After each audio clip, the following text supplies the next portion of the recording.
প্রতি সারা বাংলাদেশের মনোযোগ থাকবে ইনশাআল্লাহ। সুতরাং আমরা যে সফর শুরু করেছি আপনারা জানেন, আমাদেরকে অনেকে ভালোবেসেও বলতো এখানে অনেক হেভিওয়েট প্রার্থী আছে, তুমি এখানে না করে অন্য এক জায়গা থেকে ইলেকশন করলে তো ভালো হতো। আমরা তাদেরকে বলতে চাই, আল্লাহ তাআলার অসীম রহমত আর বাংলাদেশের স্বাধীনতা সার্বভৌমত্বের পক্ষের মানুষদের ভালোবাসায় আমরাই এখানে এখন সবথেকে হেভিওয়েট প্রার্থী ইনশাআল্লাহ। আপনারা দেখেছেন আমরা শুধু রাজনীতি করবার জন্য আর এমপি হওয়ার জন্য আসি নাই, আমরা নয়া রাজনীতি নির্মাণ করার জন্য এসেছি। এবং ইতিমধ্যে নয়া রাজনীতির ছাপ আপনারা দেখেছেন।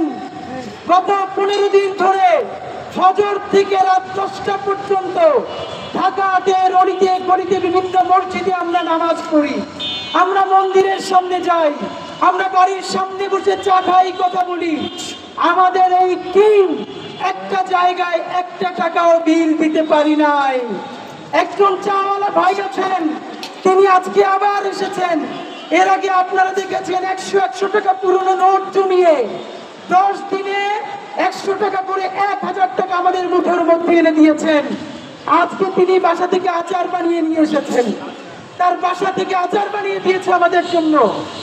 আমাদের দায়বদ্ধতা বাংলাদেশের কোন মাদক কারবারির জন্য নয়, আমাদের রাজনৈতিক দায়বদ্ধতা কোন ব্যবসায়ী মাফিয়া গোষ্ঠীর জন্য নয়, আমাদের দায়বদ্ধতা কোন চাঁদাবাজের জন্য নয়। রক্ত দিয়ে মানুষ দেশ নতুন নির্মাণ করেছে।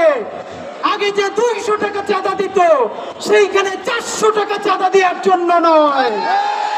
বাংলার জমিনে আর কোন চাঁদাতন্ত্র চলবে না, মাফিয়া তন্ত্র চলবে না, মাস্তানি গুন্ডামি চলবে না, ভয় দেখিয়ে ভোট কেন্দ্র দখল করা চলবে না। এই নতুন বাংলাদেশ হবে হিন্দুর বাংলাদেশ, মুসলমানের বাংলাদেশ, বৌদ্ধ খ্রিস্টানের বাংলাদেশ, স্বাধীনতা সার্বভৌমত্বের বাংলাদেশ।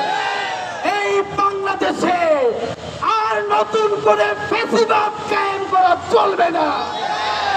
সকল হেভিওয়েট, কম হেভিওয়েট, পাতিমাস্তান, বড় মাস্তান সবাইকে আমরা জানিয়ে দিতে চাই, বাংলার জমিনে আর কেউ আওয়ামী লীগ হতে পারবে না।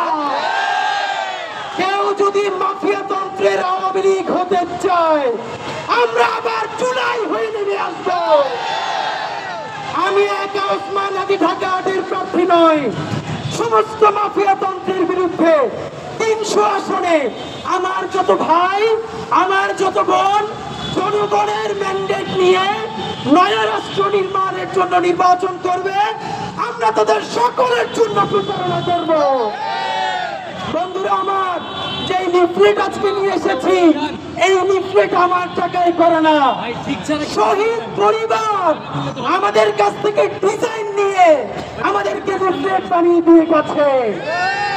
আপনাদেরকে আরো জানাই, এই প্রোগ্রামের পরে শাহবাগে যে আমরা একটা কনসার্ট করব, কনসার্ট ফর ঢাকা, যেখানে জাতীয় কবির গানগুলো আবার বাজবে, জুলাইয়ের গানগুলো বাজবে। ভাইয়েরা বলতে নিষেধ করেছে, তবুও বলি, বাংলাদেশ রিবেলস নামক যে ব্যান্ড, এই ব্যান্ড আমাদের কাছ থেকে এক্সট্রা পয়সাও নিবে না। তারা আমাদেরকে ভালোবেসে এই কনসার্টটা করে দিচ্ছে। সুতরাং অনেকে জানতে চান কি করব। এইটা যখন তফসিল ঘোষণা হবে, আমরা পাড়ায় মহল্লায় গিয়ে আপনাদের কাছ থেকে ইশতেহার লিখে আনছি। প্রতিদিন আমরা ভোট নিয়ে যাচ্ছি, জনতা আমাদের ইশতেহার লিখে দিচ্ছে। আপনাদের প্রত্যেকটা লেখা আমাদের রিসার্চ টিমের কাছে দিয়েছি।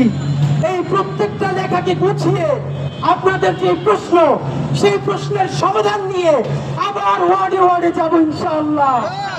কি সমাধান দিব আমরা পডকাস্টে আপনাদেরকে জানানোর চেষ্টা করব।